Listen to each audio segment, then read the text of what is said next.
2021 damos inicio a los trabajos del foro con ayuntamientos convocados por el secretario técnico para el análisis y estudio de la reforma constitucional y el marco legal del Estado de México.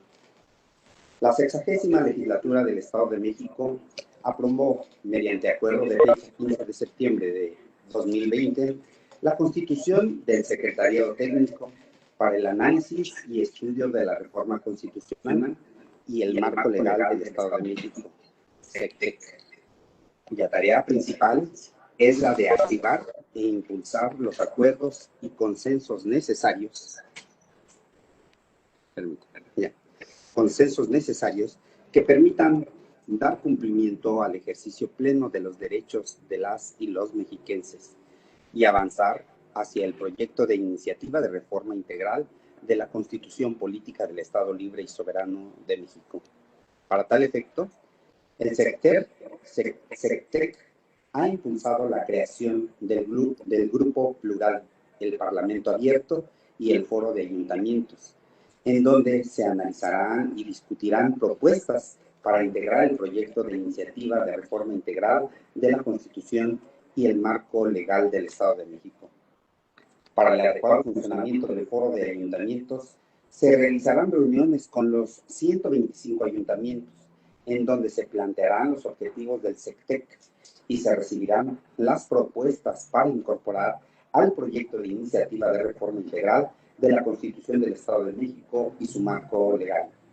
Damos la más cordial bienvenida al maestro Mauricio Valdés Rodríguez, aquí presente, coordinador del SECTEC, quien es maestro en Ciencias Políticas y Administración Pública, con especialidad en Política Gubernamental por la London School of Economics and Political Science de la Universidad de Londres, y ha ocupado los cargos de presidente municipal de Texcoco, diputado federal, presidente de las cámaras de diputados y de senadores.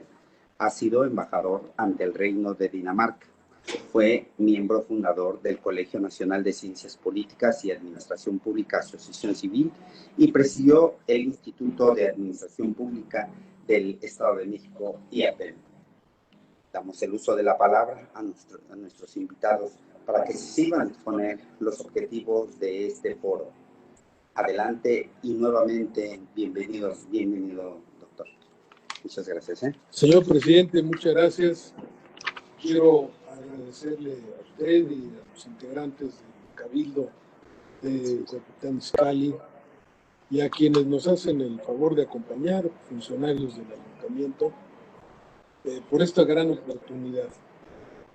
Tener un diálogo con los ayuntamientos del Estado de México es una de las encomiendas que más disfruto, precisamente porque, siendo la autoridad más cercana a los ciudadanos, es sin duda la que más conoce lo que requerimos para el Estado de México.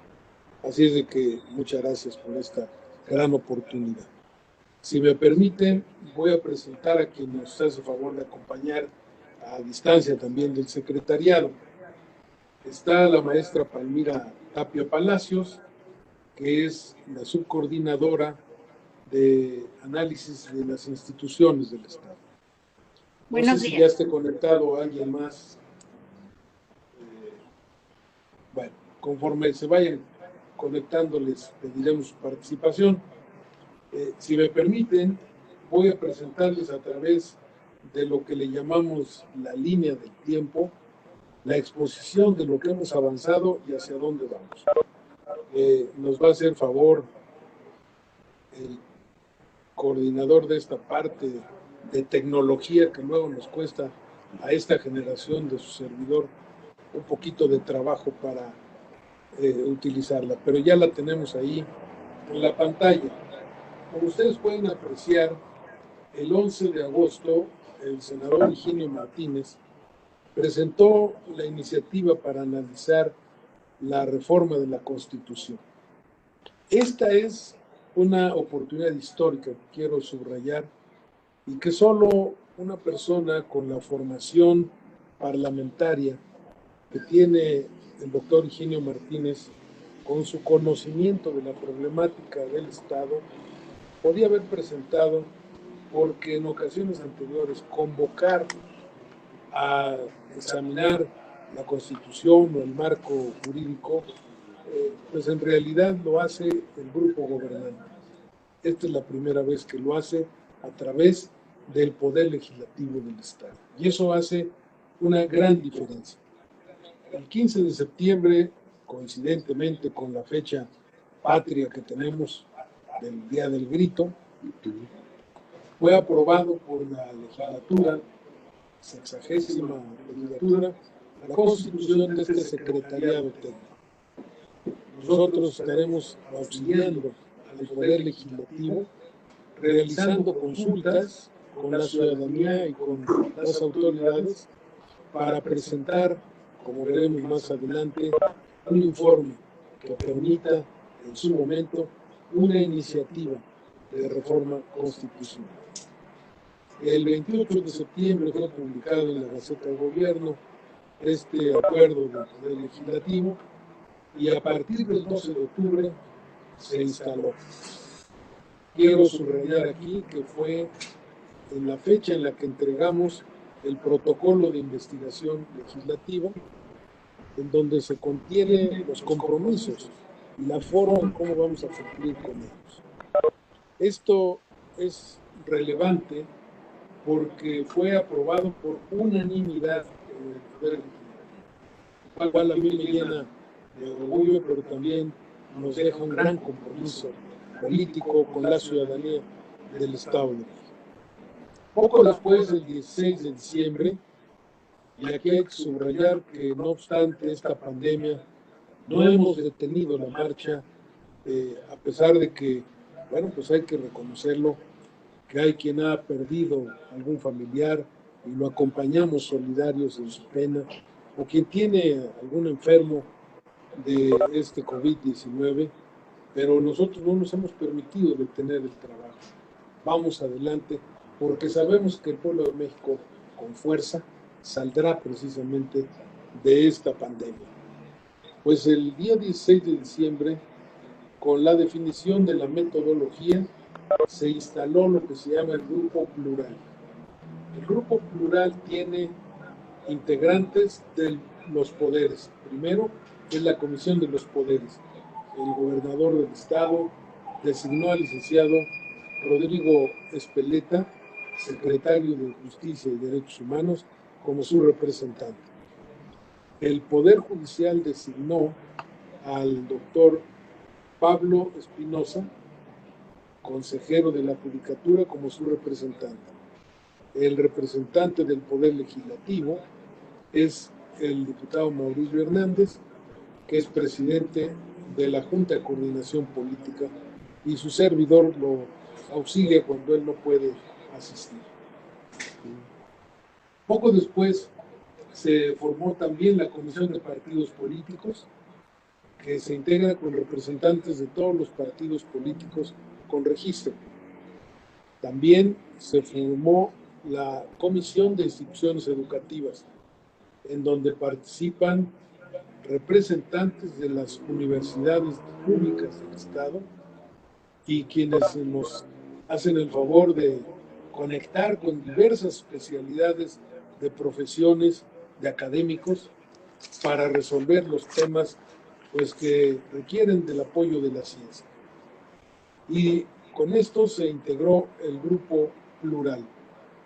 Después tendríamos en enero, el 20 de enero, que se instala el Foro de Ayuntamientos.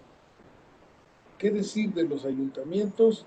Que después de 500 años, poco más de 500 años de existencia, los ayuntamientos se encuentran ahora ante una oportunidad de hacer diferencias en lo que es el marco jurídico.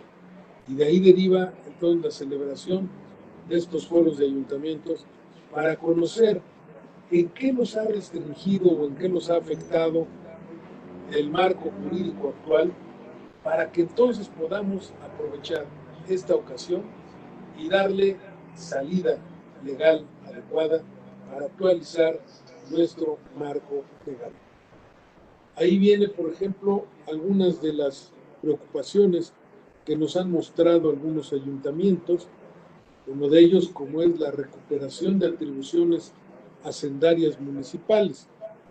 El presidente municipal de Ciudad de Nezahualcóyotl nos decía que no era suficiente con que se aprobara el presupuesto de egresos por los ayuntamientos, si la contraparte, que son los presupuestos de ingresos, están sujetos a una ley de ingresos de corte estatal, que no aplica igual, por ejemplo, para un municipio como Tlatlaya o Lubianos o Catzingo, igual que a Cuautitlán Izcalli, donde estamos hoy día. Eso nos llevó a reconocer los riesgos que tiene el catastro como la base del impuesto principal que recaudan los ayuntamientos, porque los valores catastrales se fijan por un grupo de técnicos especializados en Toluca, y es difícil que desde Toluca un cocatalejos o telescopio puedan ver los valores que realmente tiene la tierra en el Estado de México. Como eso hay otras muchas ideas que tienen los ayuntamientos y que se pueden mejorar si hacemos, después de revisar las atribuciones de los ayuntamientos, lo que implican el código financiero y el código administrativo para limitar el desempeño de las atribuciones que tienen los ayuntamientos. Lo mismo ocurre con otras atribuciones que tienen los ayuntamientos y en donde han reclamado la necesaria transformación del Instituto Hacendario, porque empezamos por observar nuevamente, por ejemplo, boletas del impuesto predial con diversos datos, unos ayuntamientos con unos datos, otros ayuntamientos con otros datos, sin que el Instituto Hacendario les preste ayuda para que se pueda manejar digitalizado todo este proceso mejor de lo que se hace en algunos ayuntamientos, como sí tienen de ejemplo en otros. También se aprecia el tema del plan de desarrollo municipal, que sobre todo se ha afectado por la pandemia y que requieren actualizarse, y que tal vez no solo debamos tener un plan a 3 años, sino un plan a más largo plazo, que cada administración municipal los vaya actualizando. De esa forma, pues, es como estamos escuchando la voz de los ayuntamientos al respecto. Luego tenemos entonces el Parlamento abierto. El Parlamento abierto va a resultar una experiencia del Estado de México de vanguardia, extraordinaria.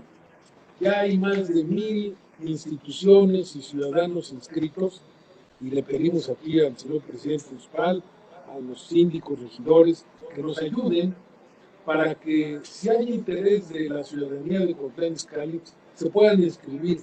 Tenemos de plazo hasta el día 31 de marzo. Y el Parlamento abierto va a recibir todas las propuestas de la ciudadanía para mejorar la Constitución. ¿Cuántas veces no en las oficinas o en los domicilios particulares hemos tenido el comentario de que alguna ley le falta, alguna ley está mal? Bueno, pues esta es la oportunidad para que los ciudadanos se expresen y lo hagan además en un parlamento que con el registro les va a dar a cada inscrito lo que se llama un escaño digital. Ese escaño digital le va a permitir guardar ahí sus propuestas, que sean registradas y participar en los debates que hayan, opinando en un sentido favorable o en otro.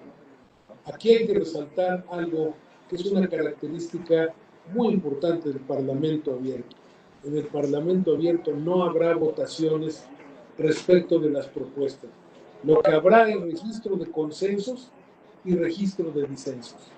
De tal manera que quienes llevarán esto serán los legisladores, cuando en su momento se presente este informe y conozcan qué es lo que quiere la ciudadanía, qué es lo que tiene más respaldo, qué es lo que tiene limitaciones. De tal manera, pues, que con eso terminaremos el 31 de marzo. Me regreso un poquito de fecha, el 25 de febrero, se instalaron los diálogos con juzgadoras y juzgadores. Esto es otra experiencia única, extraordinaria, porque es con la experiencia del Poder Judicial que vamos a estar nutriendo las reformas constitucionales que se requieran, inclusive para el propio Poder Judicial. ¿Qué duda cabe? Que si no hay justicia, no hay Estado de Derecho. Es una condición fundamental. Pero si la impunidad predomina, pues tampoco hay justicia. Y esto amerita una revisión a fondo de esta legislación por lo que hoy padece la ciudadanía en temas como es la inseguridad, pero en temas también como es la seguridad de su patrimonio y la seguridad de la vida de los ciudadanos. Por eso los diálogos, y tendremos el día de mañana el tercer diálogo con juzgadoras y juzgadores. Todas estas actividades son transmitidas a través de Facebook, de YouTube, de tal manera que están abiertas a toda la ciudadanía. El secretariado trabaja con absoluta transparencia, de tal forma que quien tenga alguna idea la puede plasmar ahí, quien tenga alguna crítica la puede llevar precisamente a través de estos medios. El día 30 de abril estaremos terminando de recibir todas estas propuestas y aunque el 4 de abril se inicia la veda electoral que nosotros respetaremos, continuaremos sin difusión pública con los trabajos que corresponden al secretariado. En unos días más les daremos a conocer, en cuanto lo apruebe el secretariado, las fechas en las que vamos a estar debatiendo en el Parlamento abierto para que todo el mundo conozca, y quien no se ha inscrito, pues ahora lo puede hacer hasta el último de este mes. Terminaremos allá por el mes de mayo para hacer la redacción correspondiente a ese informe que debemos entregar a la legislatura, y después pasaremos a una corrección de estilo que es fundamental en un documento de este tipo, donde intervienen tantísimas opiniones y tantísimos documentos. Nuestra fecha propuesta es que el 25 de junio estemos presentando el informe a la Junta de Coordinación Política de la legislatura, y esto tiene que ver mucho porque será exactamente después del resultado electoral, para que en función de lo que determine una mayoría hacia el futuro se pueda continuar con estos trabajos. Quiero ahora, si me permite, señor presidente, comentar a ustedes acerca de lo que es el índice temático. Hemos formulado, con base en las ideas que nos han propuesto en el Grupo Plural, un índice temático que ahora requiere este índice temático que se vaya decantando ya en detalle. El índice temático tiene, en primer término, lo que son principios y valores constitucionales. Voy a mencionar, porque aquí en los municipios del Valle de México le darán valor a algunas de las ideas que hemos encontrado como un principio constitucional, lo que son las concesiones que otorga el gobierno del Estado a los particulares para la prestación de ciertos servicios públicos. Concretamente voy a hablar de uno de ellos, que es el servicio de transporte. El servicio de transporte que deja mucho que desear, y que si existiera ese principio constitucional del beneficio de las mayorías y no a las minorías, tendría que ser regido un gobierno que respete ese principio constitucional. Así solo por mencionar, pero hay otros servicios que son concesionados y que estoy cierto que le ayudarán mucho a las autoridades a decidir en favor de las mayorías. Valores que son indispensables la ética, por ejemplo, que se ha estado comentando en los diálogos con especialistas en constituciones. Hace unos días tuvimos al doctor Marceló, que es del Instituto de Investigaciones Jurídicas, y algo que dijo muy importante y lo voy a subrayar. No se trata de que esta revisión de la Constitución lleve de dedicatoria. ¿Qué quiere decir? No es para molestar a un gobernante actual. Esto es para que tenga vigencia a partir del 23, cuando no sabemos ni quién va a gobernar al Estado, ni quiénes van a estar ahí. Entonces no lleva dedicatoria todo esto, y eso la hace más objetiva, y creo que la hace más posible. Sí, aquí debemos unirnos entonces para pensar en términos de nuestro Estado de México. Luego tiene en el índice temático lo que son derechos humanos y su exigibilidad. Debemos tener garantías para que se exijan esos derechos humanos. Si tenemos los derechos humanos, pero no hay manera de exigirlos, pues no nos sirven, son letra muerta, como pasa con muchos de esos derechos hoy día que no podemos exigirlos como ciudadanos. Esto me lleva a una característica que queremos darle a todo este trabajo. Buscamos una constitución que sea para beneficio de la ciudadanía, para que la ciudadanía sea quien controle al gobierno y no que el gobierno controle a la ciudadanía. Y aquí son clave los derechos humanos y su garantía.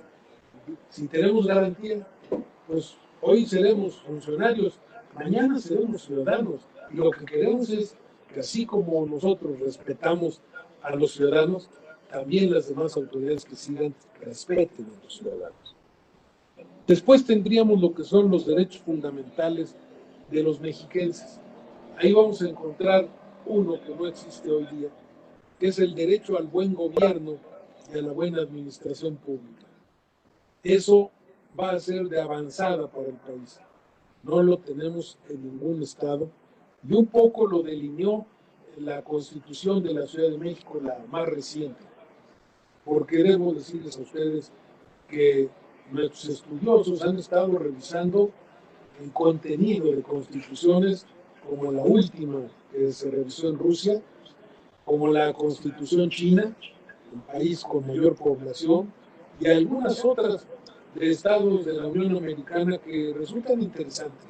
Por ejemplo, la Constitución de Texas, que viene precisamente de lo que le llamaron ellos independencia, que yo en lo personal llamo despojo al territorio mexicano. Pero bueno, es interesante ver cómo ellos plantean sus constituciones. Luego tendríamos otro capítulo que es la soberanía del pueblo mexiquense. Sí, somos parte de una federación, y discúlpenme que lo subrayo, pero precisamente cuando uno es senador del Estado, y por eso el senador Higinio Martínez lo plantea así, yo tuve esa distinción, ese privilegio, pues uno entiende que representa a la entidad. Y cuando uno representa a la entidad junto a los demás representantes de otras entidades, lo que tiene que cuidar es que la federación favorezca a la población de la entidad, como lo hace precisamente el senador Higinio Martínez. Luego tendríamos la forma de gobierno republicana, representativa, democrática, laica y popular. Esto debe estar en el contenido de la Constitución. Luego otro apartado que son los poderes del Estado y las instituciones públicas autónomas. Pensemos un poco, imaginemos por un momento cómo debe ser gobernado el Estado de México. ¿Nos satisface cómo se gobierna hoy día o podemos proponer alguna reforma? Y entonces escuchamos a los especialistas. Algunos dicen los integrantes del gabinete deben ser ratificados previo perfil por la Cámara de Diputados. Bueno, es una idea, habrá que verla si eso es lo que nos lleva al consenso. Que se forme un consejo del gabinete para que se tomen las decisiones relevantes. Es otra idea. O simplemente pensar en que haya los perfiles adecuados para esos cargos. Bueno, todo eso es lo que tratamos de que aquí se refleje. O el Poder Judicial que necesita a lo mejor el doble de jueces para que los juicios caminen con más velocidad, para que sean atendidos más rápidamente. Y algunas otras medidas que tienen que ver, por ejemplo, con el sistema de rehabilitación en las cárceles. Luego tendríamos lo que es la justicia, administración y procuración de justicia, que ya me estaba adelantando un poco a comentar. Y entramos al tema que más les va a interesar, el poder público municipal, las comunidades y la ciudad. El senador Higinio Martínez tiene la idea de que haya diferencias entre la forma como se gobierna un municipio eminentemente rural con un municipio que es eminentemente urbano. Debe tener otras atribuciones y otro marco jurídico. Sí, la base debe ser el municipio libre, como lo establece la Constitución, pero las atribuciones tienen que cambiar. El gobierno de las ciudades se impone. Hay facultades que hoy día no tienen los ayuntamientos, por ejemplo, en un tema básico, movilidad. No tiene nada que opinar. Se puede estacionar por allá una base de taxis y ya voló lo que es la vía pública. Tenemos hoy el paso del cablerío de teléfonos, el cablerío de la televisión de paga que hacen negocio, y sin embargo el ayuntamiento no puede ni siquiera cobrarles un centavo por el uso de la vía pública, pero que no se trate de un puestecito de tamales, porque ese hay que cobrarle, ese sí se puede, ese sí lo permite la ley. Hay una injusticia ahí a las claras. Y luego lo que son también el gobierno de las comunidades. Yo lo digo por la experiencia de haber sido presidente municipal hace muchos años, desde luego, todavía no nacían ustedes, pero yo ya andaba ahí haciendo política. Fui presidente municipal a los 25 años. Y ahí en 1973 a 1975. Bueno, pues Texcoco era en población como si fuera llenar el Estadio Azteca. No éramos muchos. Hoy día andamos más del doble. Pero lo que es importante es que las comunidades han cambiado y no podemos seguir manejando las comunidades con la típica delegación municipal o el COPASI. No, la población rural no tiene por qué sentirse de segunda frente a los que viven en las ciudades. Se requiere mejorar el gobierno de las comunidades y de eso se trata en este capítulo. Luego tenemos en el capítulo 10, en el índice temático, todo lo que se quiera apuntar respecto del sistema estatal anticorrupción. A ver, ¿de veras nos han servido las contralorías en todos lados? ¿Nos han resuelto el problema de la corrupción? ¿O simplemente nos han costado y todavía no resuelven? ¿Y qué podemos entonces sugerir para que esto sea eficaz? Porque la ciudadanía nos reclama todos los días. Hay que acabar con la corrupción. ¿Qué hacemos? Bueno, en este capítulo estamos pensando que vayan esas aportaciones. Luego lo que son las previsiones generales de la Constitución y finalmente el poder reformador de la Constitución. El sistema de leyes constitucionales. Me aparto un poquito aquí. No se trata de tener una Constitución, como dicen los niños, muy gorda. Al contrario, una Constitución ligera, sencillita, con lo elemental y con lo más firme, para que sea, como le llaman los abogados, con cláusulas pétreas, que sean inamovibles. Y luego entonces tener leyes constitucionales que sean las que se pueden cambiar. Les doy un ejemplo de lo que pasa con la Constitución actual. Si revisan ustedes el artículo 5 de la actual Constitución, es el cajón del sastre. Caben los derechos humanos, cabe la universidad del Estado, cabe el derecho de la ciudad. Y bueno, no tendríamos que hacer ya otra cosa. Ahí cabe todo. Bueno, no, eso no le sirve a la ciudadanía. Debe ser una Constitución clara, sencilla, ligera, pero eso sí que se respeta, que se cumpla.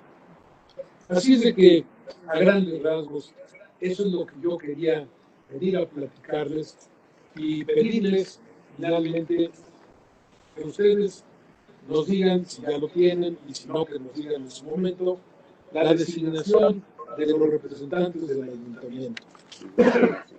Que sea un máximo de 2 representantes para que sean quienes estén pendientes de los foros en los que se van a tratar las propuestas que ustedes presentan.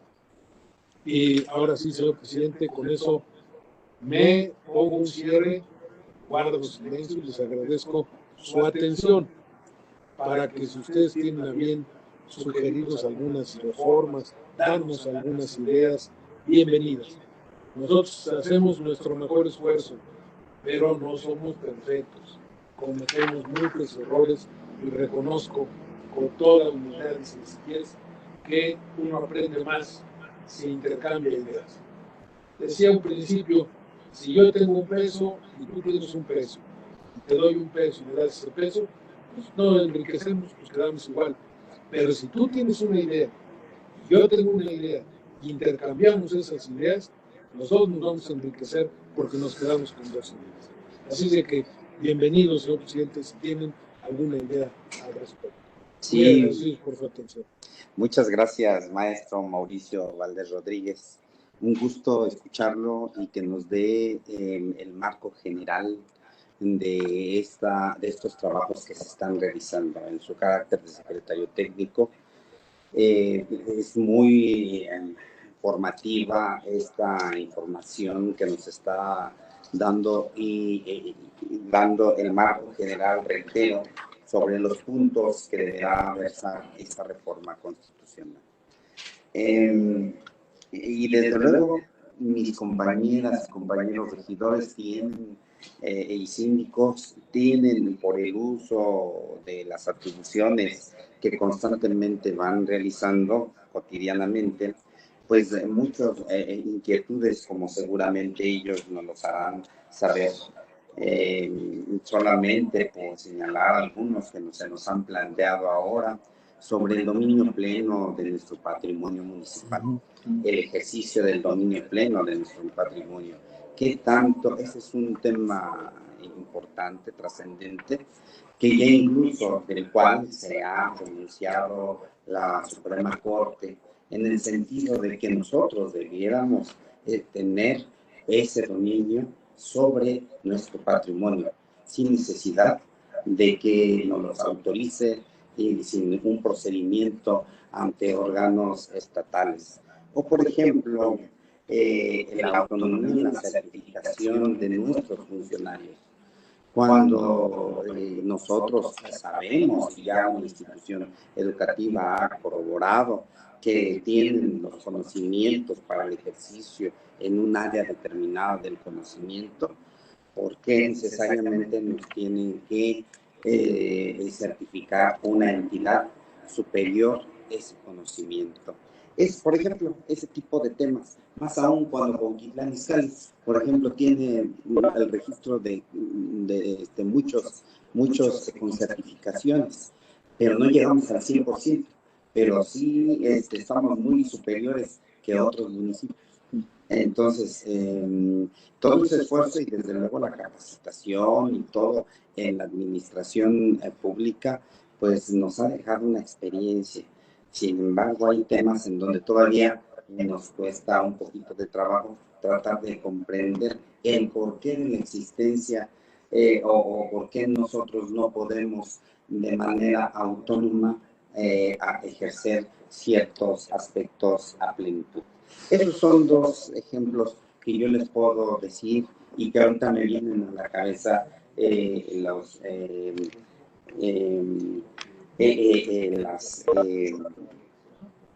me vienen a la cabeza requisitos para nombrar a los titulares de las dependencias, la distribución de las atribuciones entre síndicos municipales, la creación o extinción de organismos descentralizados, por ejemplo, es decir, la capacidad autónoma de decidir nuestra propia organización o incluso si es necesario que a fuerzas tenga una contraloría, o bien nosotros podamos asumir esas funciones, o que si se nos impone la necesidad de que esos órganos autónomos necesariamente funcionen a través de una contraloría. Son aspectos que cotidianamente nosotros estamos llevando a cabo, y nos ponemos a pensar en esos temas. ¿Por qué está la norma así? ¿Desde cuándo? ¿Podría ser diferente? Tendremos bases para ello. Y desde luego, yo le puedo decir, maestro Rodríguez Valdés Rodríguez, perdón, son muchos temas que tenemos, que cotidianamente vamos pensando. Y nuestros regidores también nos podrán compartir algo. Pero bueno, ahorita y me gustaría conocer si alguien quisiera hacer un comentario muy breve sobre algún tema, desde luego lo hacemos. Y pero se trata también de que previo a ello también establezcamos a los dos enlaces, y preguntaría, maestro Mauricio, ¿quién es el que generalmente encabeza? No hay... Quien conozca bien de la problemática y que tenga el acceso al presidente municipal y al cabildo. Muy bien. Porque sí se trata a veces de consultas inmediatas, y yo creo que es muy oportuno. Imaginen ustedes que haya un consenso respecto de algo que le afecte al municipio, pues vale la pena que hay una rápida línea con el presidente municipal lo ayude a detener eso. Muy bien. Pues miren, compañeras y compañeros regidores, síndicos, síndica, o creo que ahorita no, nada más está nuestro síndico, ¿verdad? Porque los otros dos están de licencia. Nada más nuestro síndico. Pero si no lo quiere hacer ahora, después no lo sí lo podemos hacer después. Sí, claro. Ah, perfecto. Entonces ahorita podríamos ocupar un poquito de tiempo en si alguien quisiera dar una puntualización de algún tema. Si alguien, compañeras, compañeros de las regidurías, regidoras, regidores, pudieran, tienen el uso de la palabra, por si alguien quiere exponer algo sobre un tema específico, concreto. Si es así, hagan uso de la palabra, piden la palabra, por favor. Y si no, bueno, pues ya solamente agradeceríamos. Sí, agradeceríamos. A ver si alguno de los integrantes del secretariado quiere intervenir. Maestra Palmira, ¿alguna intervención? Sí, Mauricio, muchas gracias. Muchas gracias, presidente municipal, y bueno, a los integrantes del Cabildo por el espacio para exponer lo que estamos haciendo desde el secretariado. No añadiría yo más a la amplia y rica exposición que ha hecho el coordinador del secretariado. Creo que a grandes rasgos ya ha explicado con bastante precisión qué es lo que estamos haciendo para darle cumplimiento, pues justamente a la decisión que tomó la Junta de Coordinación Política en septiembre del año pasado, y que lo hizo por unanimidad. Eso creo que también es importante que lo sepan. Fue un acuerdo de pues todos los partidos representados en la Cámara, por lo cual pues nos da también un buen escenario, un escenario favorable para pues los trabajos que estamos haciendo, presidente.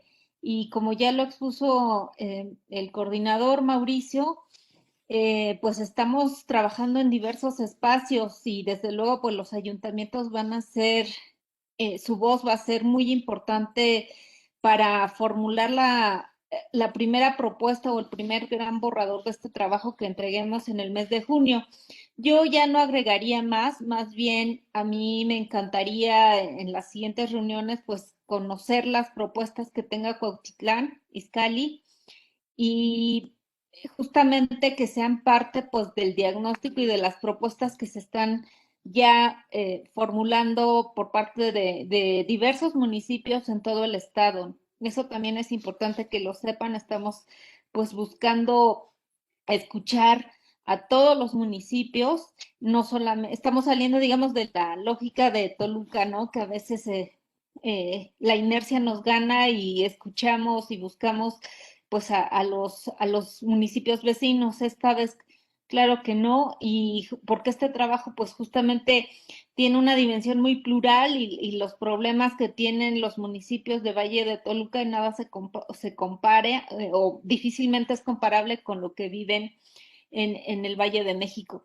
Entonces, pues les agradezco mucho su atención, gracias por el espacio y pues estoy a sus órdenes, soy Palmira Tapia, como ya lo comentó Mauricio, estoy a cargo de la subcoordinación de análisis institucional y desde ahí pues también creo que vamos a poder formular diagnósticos interesantes, no solamente para las propuestas en materia constitucional, sino también en el marco legal. Eso también quisiera recalcarlo mucho. Estamos hablando pues de toda una revisión integral porque pues difícilmente no sería completo este trabajo si las leyes fueran no fueran objeto también de una revisión. Entonces, pues la tarea que nos ha dado la Junta de Coordinación, como es evidente, es amplia, es difícil, es compleja porque pues no solo incluyen una revisión semántica de nuestra Constitución, sino incluso de todo el diseño institucional del Estado de México. Yo hasta aquí lo dejo y pues muchas gracias. Estoy a sus órdenes.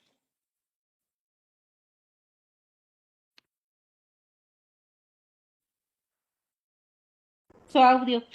Sí, muchas gracias, maestra Palmira, por su intervención y por su puesta a disposición en la realización de estos trabajos. Desde luego, son muchos temas. Fíjense, uno de los que, maestro Mauricio, es nosotros constantemente intervenimos en competencias o en áreas que no podemos esperar a que las autoridades estatales y federales lleguen. Si no se nos inundan nuestras colonias, si no se nos sobreviene un problema más fuerte.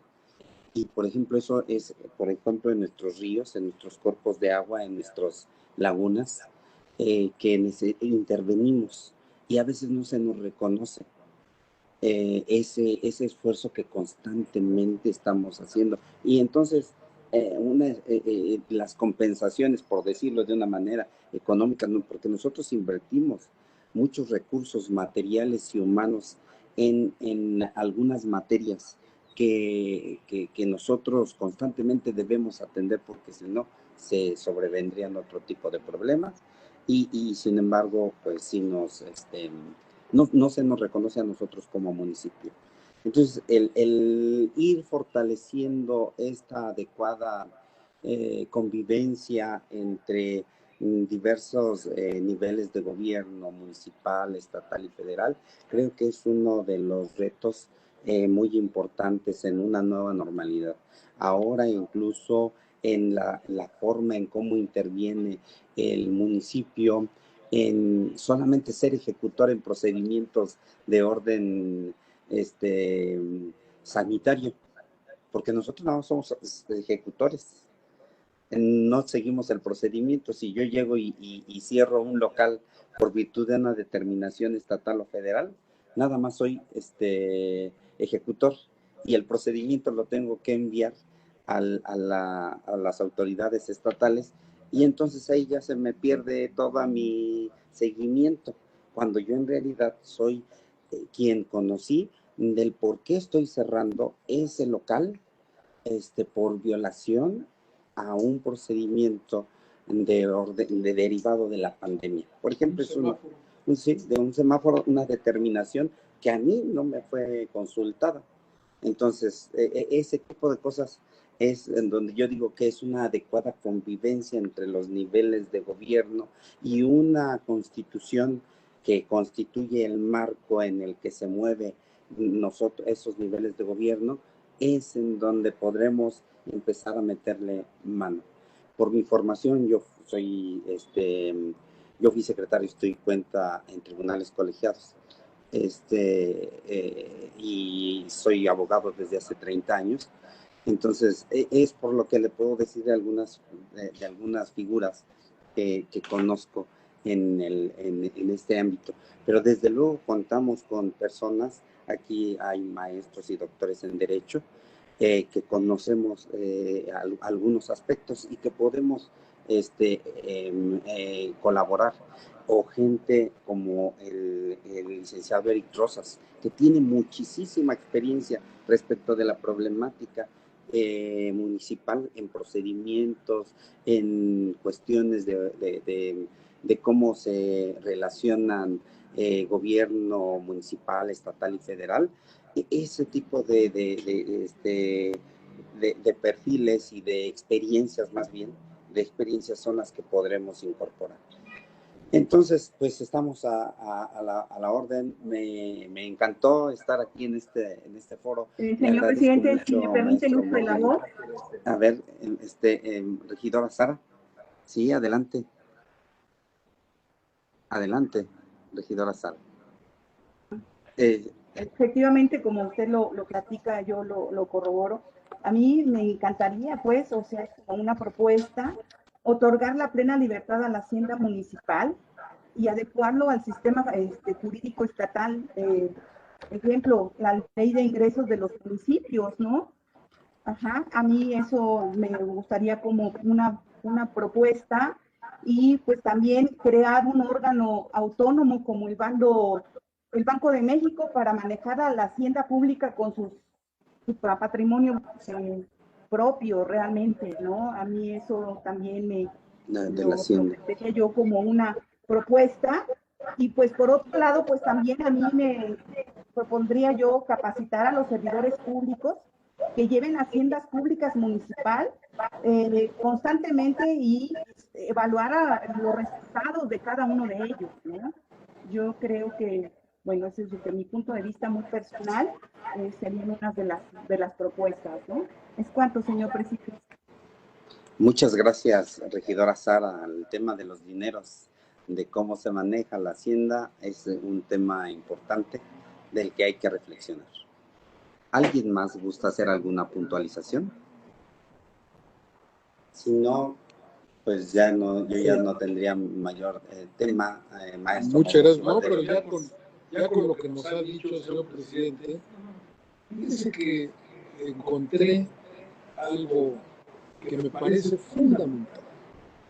Dentro de su intervención, lo que usted está reclamando es muy justo, porque es la autonomía que por definición tiene el municipio y que ha sido acotada por muchos gobiernos que han querido, sobre todo en un estado como el nuestro, cuya población ha crecido en el Valle de México. Y entonces con un gobierno que viene de la capital del estado, de Toluca, con otra visión. Entonces se trató, a través de esta figura de códigos administrativo y financiero, de restarle a los ayuntamientos muchas atribuciones. Usted lo plantea con una gran claridad, y lo felicito. Gracias. Porque cuando usted habla de decidir la organización propia y da algunos ejemplos, puede resaltar uno de ellos. ¿Por qué tiene que haber un DIF? Entonces, pues esa era la costumbre que había establecida desde la capital. Pero lo que se requiere aquí en los municipios más poblados son una dirección de familia, una dirección de atención familiar, porque se fue perdiendo esa idea original del sistema para el desarrollo integral de los adultos. Bueno, como eso, seguramente tiene que ver también con otros organismos. Por eso lo quise resaltar, porque esa autonomía, usted lo planteó con una gran nitidez. Esta idea del semáforo, que es muy práctica, es poco legal, porque en los temas municipales quien se enfrenta a esos cierres es el ayuntamiento y tiene que cerrar, y no hay una atribución que le diga, de acuerdo con esta ley, con este artículo, usted como abogado lo sabe muy bien, antes que la población ha sido generosa con nosotros y ha entendido que es una medida por su bien, pero de otra manera ya nos hubieran generado algunos problemas jurídicos serios. Y es que carecemos de leyes de emergencia. Lo voy a poner más grave. Okay. Lo voy a poner más grave. El gobernador del Mazo, cuando entra, a los 3 días o 2 o 3 días, padece el Estado de México un sismo. ¿Se acuerdan? Estamos hablando ya de un momento en el que el gobernador apenas acababa de nombrar a su gabinete, todavía no se sentaba, estaban empezando a conocer los teléfonos de las secretarias cuando vino el sismo. ¿Qué leyes tenemos para enfrentar eso? Imaginemos que puede ser entre el término de un gobierno y el inicio de otro. En otros países hay leyes de emergencia. Okay. Eso nos hizo falta. Y nos hace falta ahora. Entonces son de esas cuestiones que yo recojo, como lo planteé en el tema de la salud, pero lo voy a subrayar porque vamos a enfrentar un problema que hay que empezar a ver qué vamos a hacer. El tema del agua. Este clima que tenemos hoy día nos apunta a calores severos y nos apunta a sequía. Entonces debemos generarle a la población esa mentalidad del ahorro, del racionamiento, porque lo peor es no tener agua, no tener poquita, no tener agua, eso es lo peor. Entonces vamos a tener que ir enseñando a la población, pero ¿quién lo tiene que hacer? El ayuntamiento, porque no lo va a hacer la Conagua, no tiene el contacto con la población, no sabe específicamente dónde llega más y dónde llega menos. Entonces son temas que usted planteó muy atinadamente, por eso lo quise subrayar. Está trabajando el secretariado en los formatos muy simples para las propuestas. Se los vamos a hacer llegar y esperemos que ustedes pronto nos digan quiénes van a ser los representantes para mantenerlos informados de cómo va. Muy agradecido, señor presidente, muy agradecido a sus colaboradores y a las regidoras, al síndico, a todas las autoridades. Sé que tienen muchos avances aquí. Reconozco que en materia de gobierno digital ustedes han avanzado mucho y sé que pueden avanzar mucho más si las atribuciones se les facilitan. Así que muy agradecido, como decía Pedro Vargas, muy agradecido y muy agradecido. Muchas gracias. Gracias, gracias luego. Palmira. Pues es cuanto, compañeros y compañeras, hasta luego. siendo las 12 horas con 3 minutos, damos por concluidos estos trabajos del día de hoy. Un gusto estar con todas y todos ustedes. Que tengan un excelente día. Cuídense, por favor. Hasta luego. Gracias, presidente. Bendecido día a todos. Muchas gracias. Gracias igualmente. Gracias igualmente, regidor. Buenas tardes, presidente y compañeros. Gracias.